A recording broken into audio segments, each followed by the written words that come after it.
বিভিন্ন বিপদ, ভয় এবং অশুভ শক্তি থেকে মুক্তি পেতে সর্বোপরি যখন আপনি পথে ঘাটে রাস্তায় বেরোচ্ছেন, তো তখন কোনো বিপদ যাতে আপনাকে ছুতে না পারে তার জন্য 7 বার এই মন্ত্রটি অবশ্যই জপ করুন। ওং উগ্রং বীরং মহাবিষ্ণুং জ্বলন্তং সর্বতোমুখং নৃসিংহং ভীষণং ভদ্রং মৃত্যুং নমাম্যহম।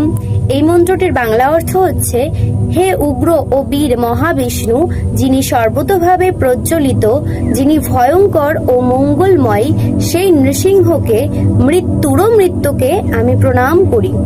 এই মন্ত্রটি 7 বার আপনারা কোথাও বেরোনোর আগে বা প্রত্যহ সকালবেলা ঘুম থেকে উঠে এবং রাত্রে শুতে যাওয়ার আগে জপ করুন। অবশ্যই নৃসিংহদেবের কৃপায় আপনারা সমস্ত প্রকার অশুভ শক্তি থেকে এবং বিপদ থেকে মুক্তি লাভ করতে পারবেন। তাই আজকে সকলে মিলে বলুন, জয় নৃসিংহদেবের জয়। হরি বল, হরে কৃষ্ণ।